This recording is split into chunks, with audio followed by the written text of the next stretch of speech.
Maligayang pagbisita at pagbabalik po sa ating munting channel. Narito na po, ang karugtong ng ating istorya. Ika-314 na kabanata. Ito ang ginagawa ng magkakaibigan. Tumawag si Melissa kay Chris. Nagawa ko nang makalapit kay Alex, wika nito. Sa palagay ko ay hindi na siya masyadong nag-aalala sa akin. Pero bigyan mo pa ako ng ilang araw para makasiguro. Magaling sagot ni Chris. Humanga siya sa abilidad ni Melissa, at nakaramdam siya na tama lang na pinili niya ito upang may sama sa kanyang plano. Chris, hindi ka ba nagtataka kung bakit nagtatrabaho si Alex bilang isang security guard? Tanong ni Melissa. Nalaman ko na ito ay dahil narito ang kanyang kasintahan. Talaga, sagot ni Chris na nabigla, pero wala talaga siyang pakialam. Kailangan mong magtrabaho ng mabilis upang mapalapit kay Alex. Gusto ko nang kumilos sa lalong madaling panahon. Pagkatapos ay pwede na kitang pakasalan at maging miyembro ng Stedman family. Sige Chris, magmamadali ako. Nang sumunod na araw, maaga siyang bumangon at bumaba. Nang lumakad siya sa labas, na bangga niya si Alex na pabalik mula sa kantin. Magandang umaga Alex, bati ni Melissa na nakangiti dito. Gusto kitang makausap, wika ni Alex. Sumama ka sa akin sandali. Isinama niya ito sa puno, at saka hinarap. Ayaw kong malaman ni Debbie ang nangyari sa ating dalawa sa New York, wika nito. At gusto kong malaman mo na mahal ko siya. Kaya walang pag-asa na maging ikaw at ako. Alam ni Melissa na natatakot si Alex na malaman ni Debbie ang kanilang pagtatalik. Walang idea si Alex na pineke lang niya ang lahat ng bagay, na maging asawa ni Alex, at makakuha ng pera at impluwensya. Ngayong ito ay isa na lamang security guard. Si Melissa ay hindi na interesado dito. Kaya maari na siyang makuha ni Debbie. Pwede akong magbayad sa iyo ng pinsala, wika ni Alex.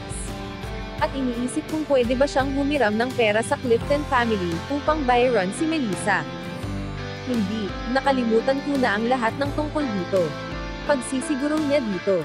Alam ko na ikaw at si Debbie ay magkasama, at hinihiling ko na maging maayos kayo. Hindi malaki ang kinikita mo bilang security guard, kaya mas mabuti na itabi mo ang iyong pera. Alam ni Melissa na walang maibibigay na malaking halaga si Alex, at wala siyang pakialam sa mga katiting na halaga.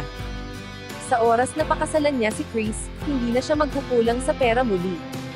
Iniwan niya si Alex at nagpunta sa kanyang klase. Alam niya na si Debbie ang susi upang mapalapit kay Alex. Kung magagawa niyang maging kaibigan si Debbie, si Alex ay hindi magiging problema. Nagpunta siya sa klase ni Debbie, patagang lumapit at umupo sa tabi nito. Si Callisto at Luna ay sinigawan ito. Ikaw, wika ni Callisto na nadismaya. Bakit ka umupo sa tabi namin? Lumayas ka. Si Melissa ay nabigla nang makita ang dalawang babae na kilala si Alex at Debbie. Kung wala lang doon si Debbie, sinigawan na niya ang mga ito. Pero kailangan niyang pigilan ang sarili. Callisto, bakit ano ang nangyari sa inyo? Tanong ni Debbie, na nakatingin sa pagitan ni Callisto at Melissa.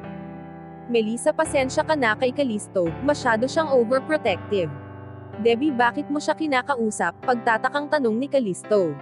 Masama ang ugali niya, kung hindi ka naniniwala itanong mo kay Luna.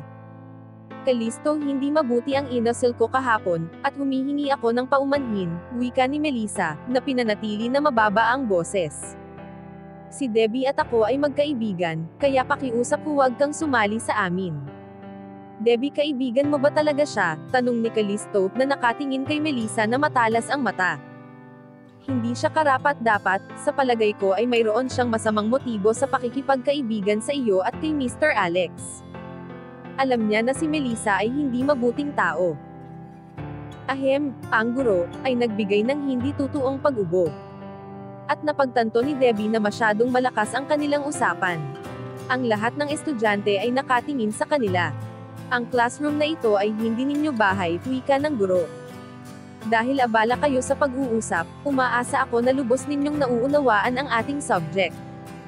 At wala kayong problema sa pagsagot sa aking mga tanong. Tumayo kayo. Si Debbie, Callisto, Luna, at Melissa ay tumayo. Ang classroom ay malaki, at hindi makilala ng guro ang lahat ng estudyante. Kaya hindi niya alam na si Melissa ay mula sa ibang klase. Pakiramdam ni Debbie siya ay mamamatay na sa kahihiyan. Ayaw niya palaging tinatawag sa klase. Si Callisto at Luna ay tumingin kay Melissa. Ano ang modes? Tanong ng guro. Naipaliwanag na nito ang salitang mode.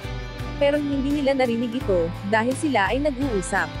Ano ang salitang mode sa isip ni Debbie, desperado at sinusubukan na alalahanin. Si Callisto at Luna ay hindi alam, dahil minsan lang sila magbigay ng atensyon sa klase. Ang mga estudyante ay mabilis na nagbukas ng kanilang mga libro, hinanap ang tamang ibig sabihin nito. Hindi ko alam kung bakit ako nag-aalala, wika ng guro, na umiiling. Pumunta kayo upang makita ako pagkatapos ng klase. Makakakuha kayo ng bagsak na grado sa module na ito. Maupo na kayo. Ang mode ay tumutukoy kung ano ang dapat ilista, na pwedeng magamit o isama, na may espesyal na kahalagahan, naglalaman ito ng pangteoryang pagbabalangkas para sa himig, sagot ni Melissa. Ang guro at lahat ng estudyante ay napatingin sa kanya ng may pagkabigla. Ano ang pagkakaiba ng major chord, at minor chord? Tanong muli ng guro, na sa isip ay hindi ito masasagot. Ang pagkakaiba ay nasa ikatlong nota, at sa antas o sukatan, confident na sagot ni Melissa. Ang major chord ay naglalaman ng una, ikatlo, at ikalimang nota, ng pinakamataas na antas. Sa minor chord, ang ikatlong nota ay bababa sa kalahating baitang. Lumakad siya sa harapan at kumuha ng panulat, at isinulat ang major at minor chord scales sa blackboard.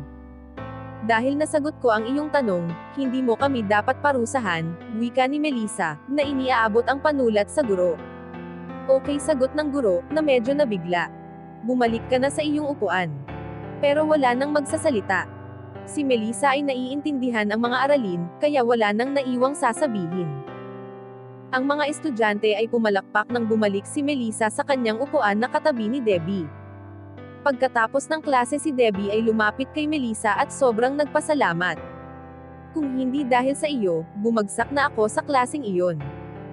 Ito ang ginagawa ng magkakaibigan, sagot ni Melissa. Wala akong tiwala sa kanya, sigaw ni Callisto. Iniisip ko pa rin na may kakaiba sa kanya. Hindi siya masaya sa pag-arte ni Melissa sa harapan ni Alex at Debbie. At hindi niya gusto ang paglapit ni Melissa kay Debbie. Masasabi niyang may hindi tama. Callisto, ano ang nangyayari sa iyo ngayong araw? Tanong ni Debbie, na medyo galit. Si Melissa ay tinulungan sila, at si Callisto ay nagrereklamo pa rin tungkol kay Melissa. Okay lang, wika ni Melissa, nagpapanggap na may katwiran. Si Callisto at ako ay may hindi magandang simula, hindi ko siya masisisi. At sigurado ako na magiging maayos din kami. Sa nakakasuka nitong ipinapakita, napakagat ng labi si Callisto nang sumagot ito. Nagmadali siya upang sampalin ito. Hanggang dito na lang po muna. Maraming salamat po sa pakikinig.